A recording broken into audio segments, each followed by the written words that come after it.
So ఇంట్లో మరి ఒప్పుకున్నారా మీ పేరెంట్స్ మీ మ్యారేజ్? మా సైడ్ ఓకే ఓకే ఓకే అంటే నేను కన్విన్స్ చేయగలను, అచ్చా. తను కూడా చేయగలదు. కానీ చేయలేకపోయినామా అంటే కాదు, చేయలేక కాదు, కానీ చేసుకున్నాక చేయవచ్చు కదా.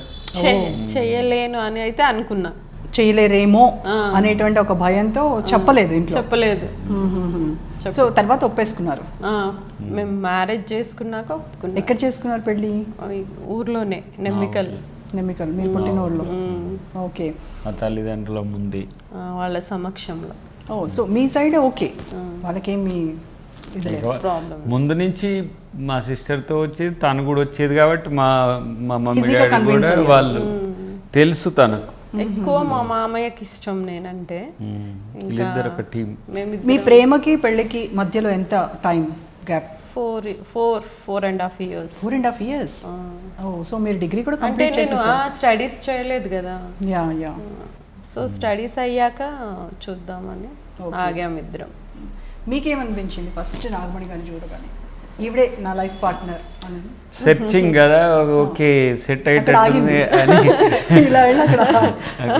మామూలుగా చాలా మంది అభిమానిస్తుంటారు, చాలా మంది ఇష్టపడుతుంటారు. అవన్నీ కూడా ఏమంటాం, అవి లైట్. అది మనమంతా లైఫ్లో ఎవరిని తీసుకోవాలనుకుంటున్నాం అనేది అయితే ఇంపార్టెంట్ కదా.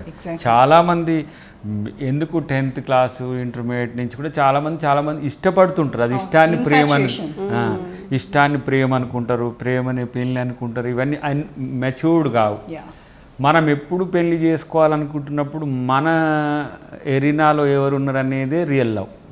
ఇక ఇవన్నీ కూడా టైం పాస్కి ఏవేవో ఉంటాయి. కానీ నేను అప్పటికీ తను అనుకుంటున్నప్పుడు తను సెట్ అవుతుండొచ్చు అని అనుకునే ఉద్దేశంతోనే. ఇప్పుడు కొంతమందికి, ఇప్పుడు ఫర్ ఎగ్జాంపుల్ మనకే ఇష్టం ఉందనుకో, అవతల ఇష్టం లేకుండా వర్కౌట్ కాదు కదా.